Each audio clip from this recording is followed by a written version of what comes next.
Assalamualaikum warahmatullahi wabarakatuh. Salam sejahtera untuk kita semua.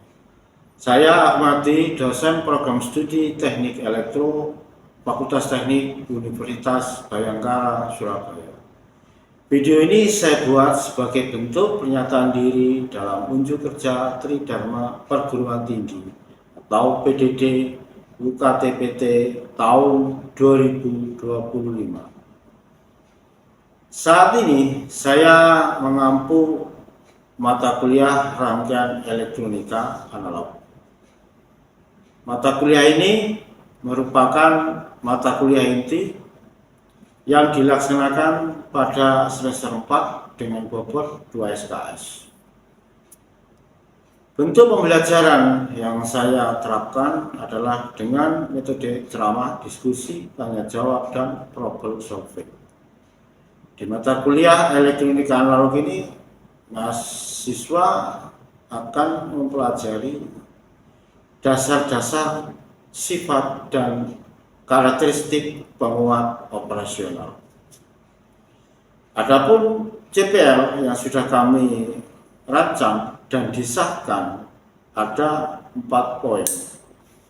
Nomor 1, bertakwa kepada Tuhan Yang Maha Esa, menjunjung tinggi nilai kemanusiaan dalam menjalankan kehidupan berdasarkan agama, moral, dan etika.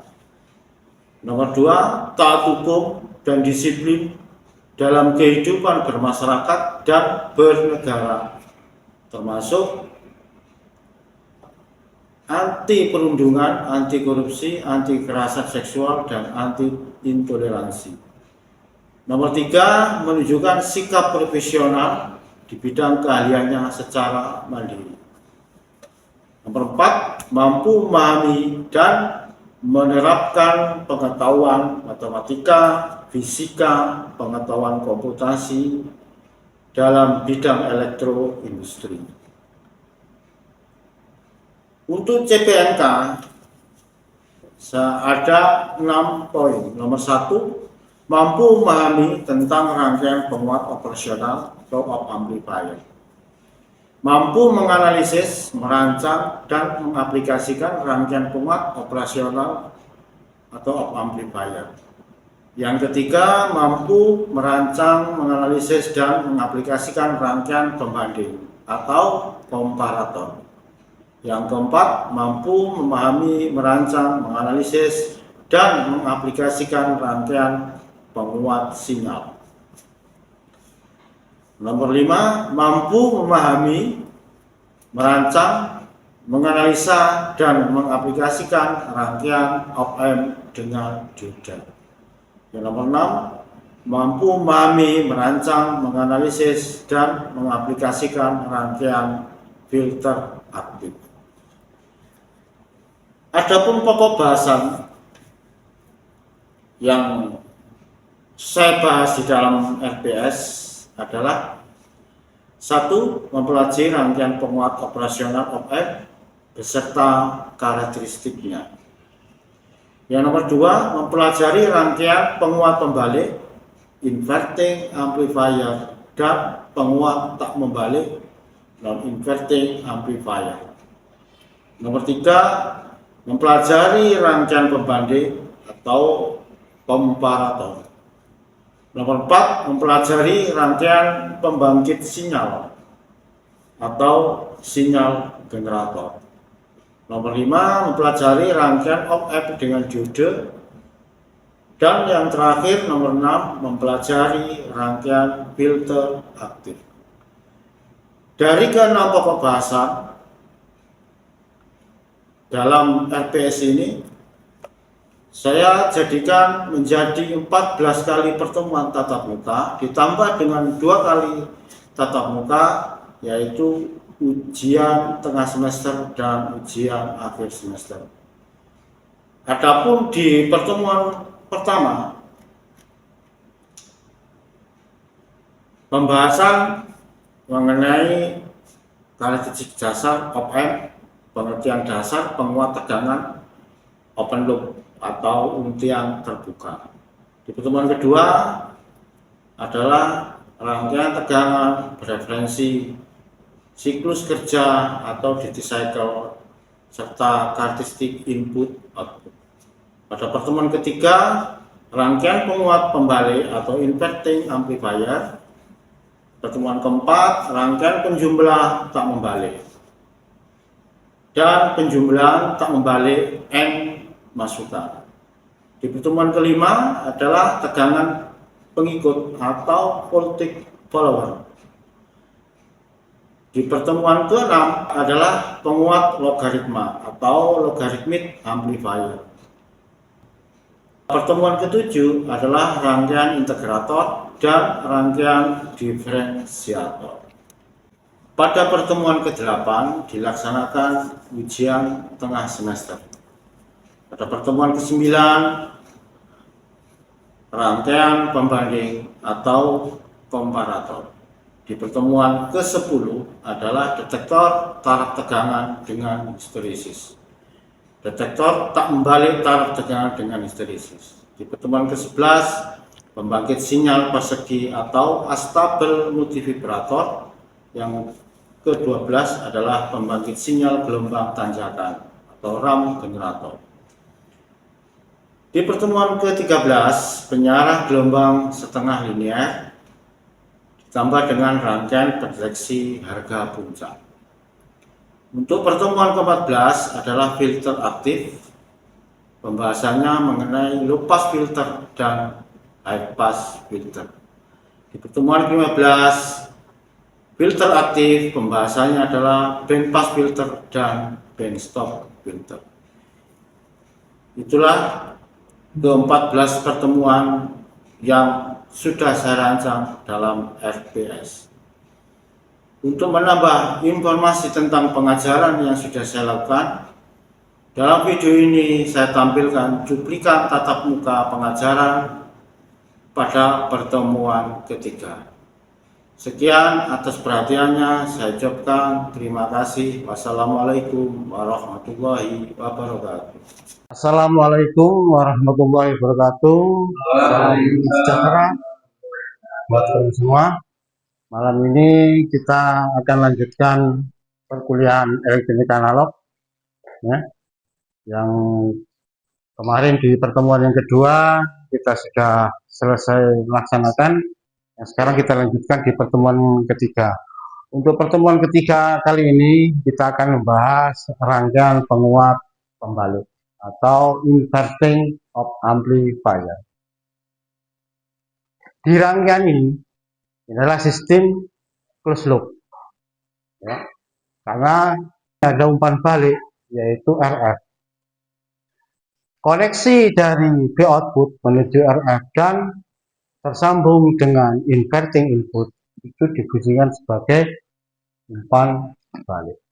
Nah, penguat di sini sama seperti yang kita bahas sebelumnya, fungsinya sebagai penguat, tapi di sini adalah dia bersifat pembalik.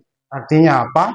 Apabila ada suatu sinyal masuk, katakanlah ini separuh gelombang yang kita lihat di sini, separuh gelombang ya positif, maka outputnya adalah separuh gelombang negatif.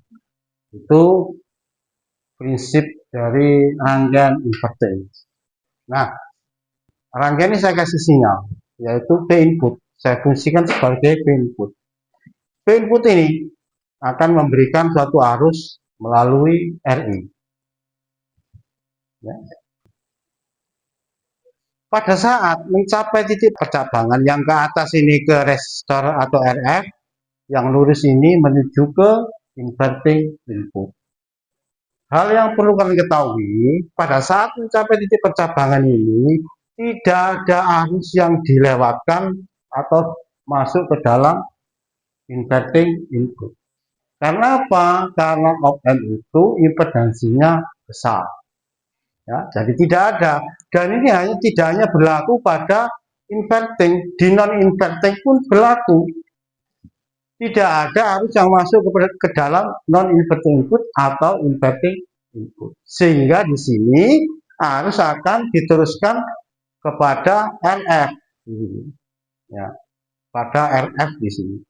Sehingga Setelah arus diteruskan kepada RF di sini, timbullah beda potensial atau tegangan, yaitu tegangan RF. Oleh karena itu di sini saya kasih tanda plus sebelah kanan plus, sebelah kiri minus, tegangan PR. Nah, kalau kita lihat rumus di bawah ini, PRF itu sama dengan arus yang mengalir dari VI, RI menuju ke RF dikalikan dengan hambatan, yaitu RF itu sendiri. Awal mulanya kan hukum ini, ya. Nah, di arus ini kita lihat ini itu adalah VI per RI, ya. I di sini VI per RI dikalikan dengan RF, sehingga hasil dari tegangan RF itu adalah VI dibagi RI dikalikan dengan dikalikan dengan RF. Oke, sampai sini sudah bisa mengikuti ya. Nah, sekarang di sini, Pak, di situ kok ada P output sama dengan min PRF, itu dari mana? Kok tiba-tiba di situ muncul min RF? Nah, kita analisa.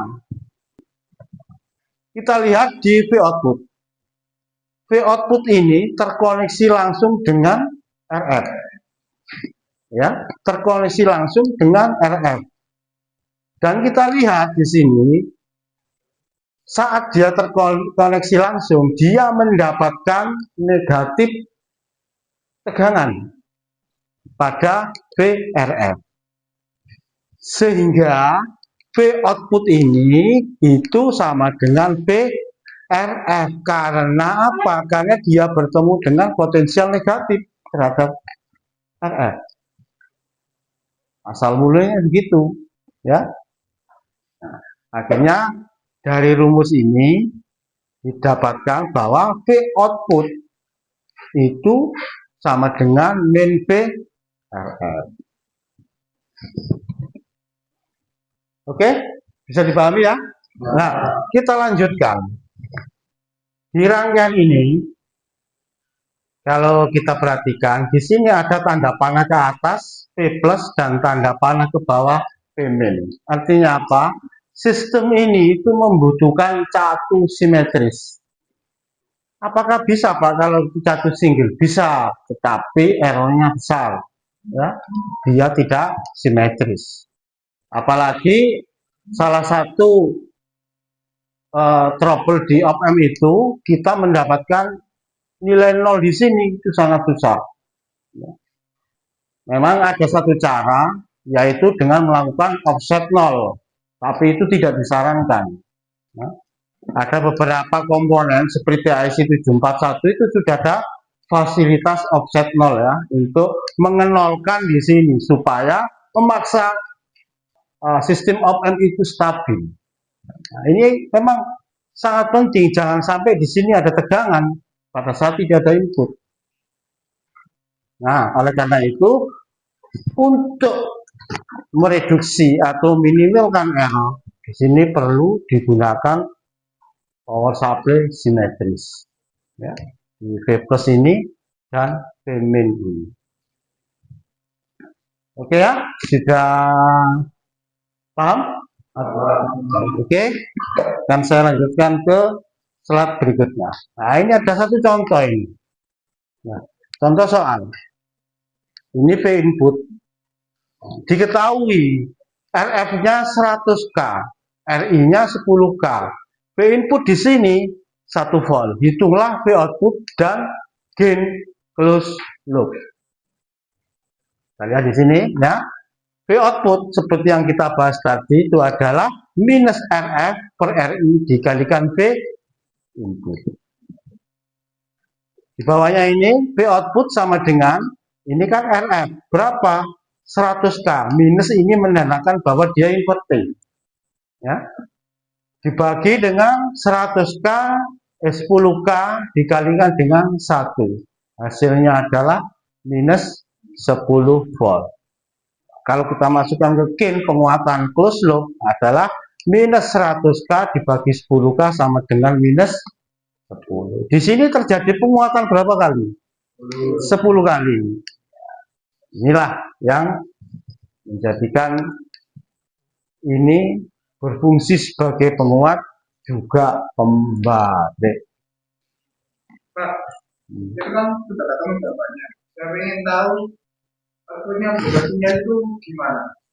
Oke, kan saya jelaskan ya. Kalau ini mungkin Anda hanya melihat secara perhitungan, tapi Anda perlu melihat bagaimana sih perubahan sinyal setelah dilewatkan kepada rangkaian penguat pembalik ini. Tapi di sini di PPT saya tidak ada, saya harus membuka simulasi Mas ya. Sini saya perlu simulasi.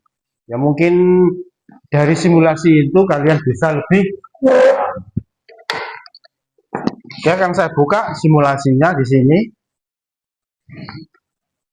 Saya menggunakan rangkaian liveware di sini ya simulasinya ya.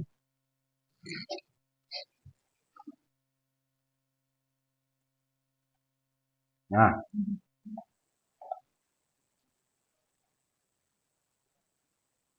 saya rancang, saya gambarkan simulasi.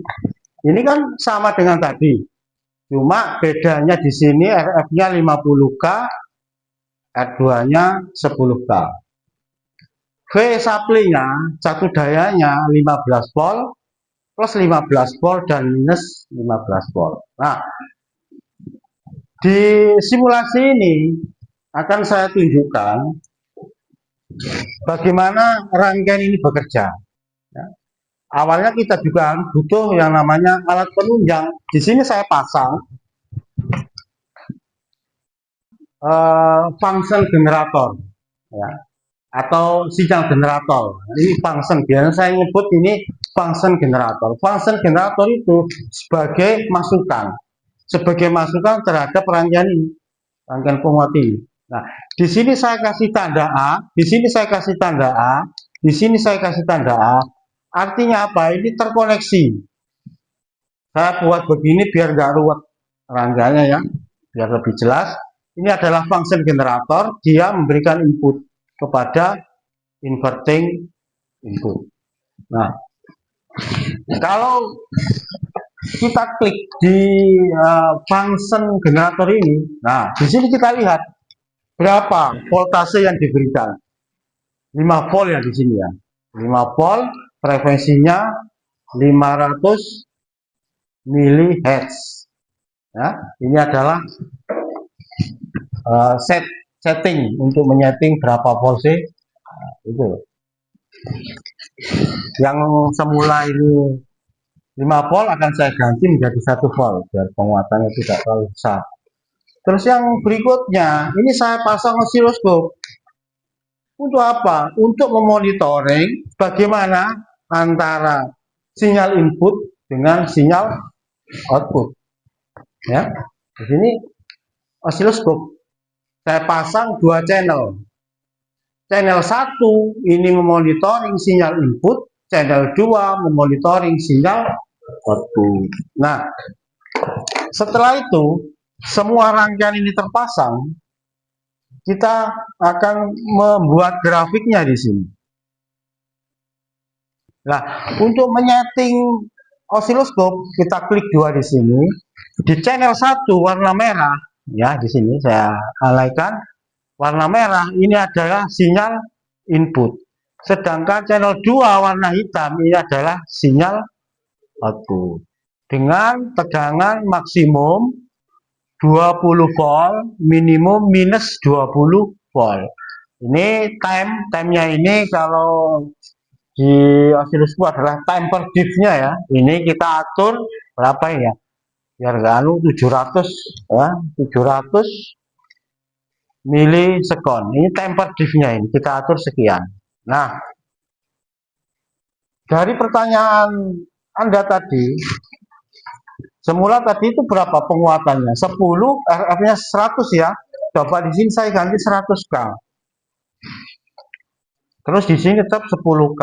Input yang masuk ke dalam rangkaian itu sebesar 1 volt. apakah outputnya itu mengalami penguatan sebesar 10 kali seperti di gambar ini. Nah, setelah ini selesai, coba kita run. Nah, ya, kita lihat di sini pergerakan sinyal input dan sinyal output. Kita pause biar bisa melihat lebih detail. Oke, nah, di sinyal merah ini adalah sinyal input, sedangkan sinyal hitam ini adalah sinyal output. Berapa sinyal output yang kita pasang tadi? Sinyal input di function generator berapa tadi? 1 volt ya. Ini kita lihat ini 1 volt. Ini, ya. Di peak, artinya peak itu sinyal puncak. Jadi kalau kalian melihat begini itu satuannya VPP, volt peak to peak. Dari puncak ke puncak, puncak yang atas atau puncak ke lembah itu VPP. Kalau yang perhitungan sekian volt itu RMS. Ya, beda loh ya, hati-hati di dalam menganalisa suatu tegangan. Ada VPP, ada VRMS. Kalau melihat sinyal seperti ini atau gambar di dalam osiloskop seperti ini itu satuannya VPP. Di dalam osiloskop juga digambarkan di dalam layarnya itu ada biasanya RMS, VPP atau VRF ya rata-rata. Nah, kita kembali ke pembahasan ini. Nah, kita perhatikan di sinyal output. Nah, saya geser biar kelihatan rangkaiannya. Di RF-nya 100, RI-nya 10, berarti penguatannya 10 kali. Yang tadinya kita kasih tegangan 1 volt dari sinyal generator ini dengan penguatan 10 kali, maka outputnya adalah minus 10 volt. Buktinya apa kalau ini pembalik? Kita lihat di sini lagi, di grafik ini. Grafik merah. Pada saat dia muncul high, posisi high, time high, ya ini di garis merah, perhatikan baik-baik di sini, time high. Output yang terjadi malah sebaliknya, dia time low. Ya, nah, time high, tapi outputnya time low. Artinya apa? Sinyal yang semula itu positif di sini, outputnya dirubah menjadi negatif. Kalau bilang begitu ya. Nah, time high, time low. Ini nanti berhubungan dengan yang saya jelaskan di awal perkuliahan, duty cycle. Nanti berhubungan dengan itu. Tapi sementara ini kalian pahami dulu bagaimana sih membaca sinyal pada grafik osiloskop itu. Ya, pembuktian seperti itu. Bisa dipahami?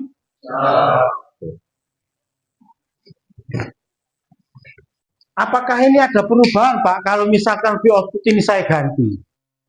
Kita coba aja. Yang tadi semula berapa volt? 1 volt. Sekarang kita ganti di sini. V inputnya. Kita klik setting di function generator ya 2 volt. Kalau 2 volt, penguatannya berapa kali itu? 10 kali. Berarti berapa hasilnya? Nanti outputnya kira-kira berapa? Kalau 10 kali penguatan dengan input 2 volt. 20 volt ya? 20. Kita lihat di sini. Apakah outputnya 20? Kita coba saja. Saya run di sini.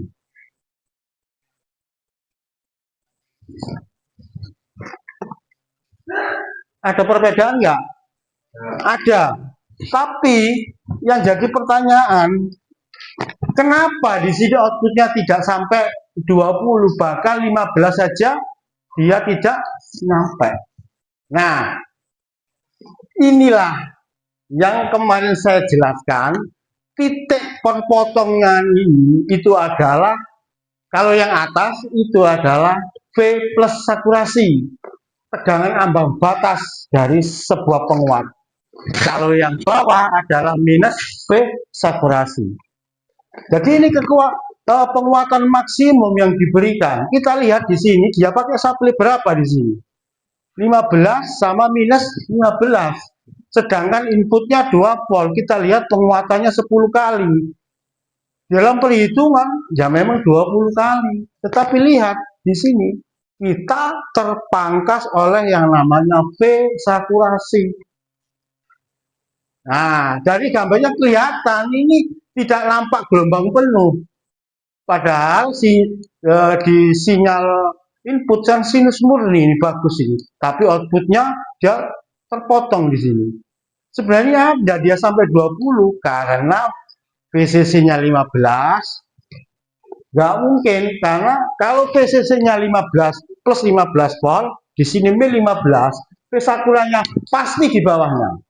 Entah selisih 1 volt, 1,5 volt, pasti di bawahnya. Jadi inilah yang menjadi batasan dari sebuah penguat operasional.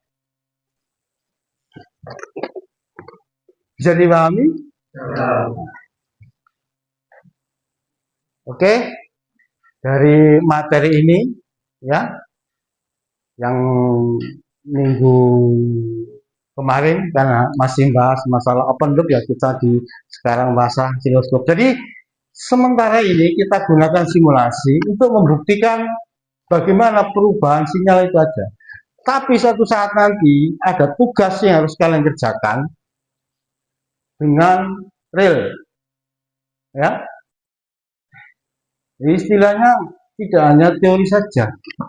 Ini sementara saya kalian kenalkan dengan simulasi, biar tahu hasil nyatanya kayak apa. Apakah perhitungan itu nanti benar apa enggak? Ya dibuktikan dengan simulasi atau dengan praktek yang secara nyata.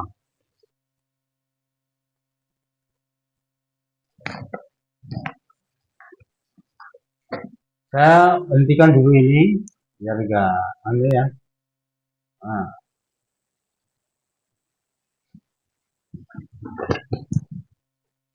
Dari rangkaian ini yang sudah kita bahas, apa kesimpulannya sekarang? Penguat, ya, penguat dengan umpan balik. Umpan baliknya apa? Negatif apa positif? Negatif. Kalau dibalik positif, ya bukan OM lagi.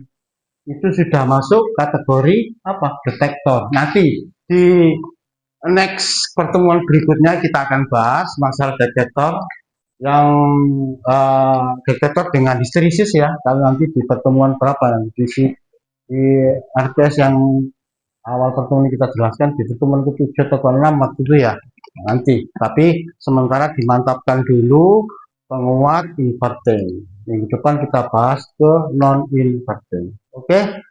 Sekian, terima kasih perkuliahan untuk malam ini. Semoga bermanfaat bagi kalian semua ya. Oke, saya akhiri dulu. Assalamualaikum warahmatullahi wabarakatuh.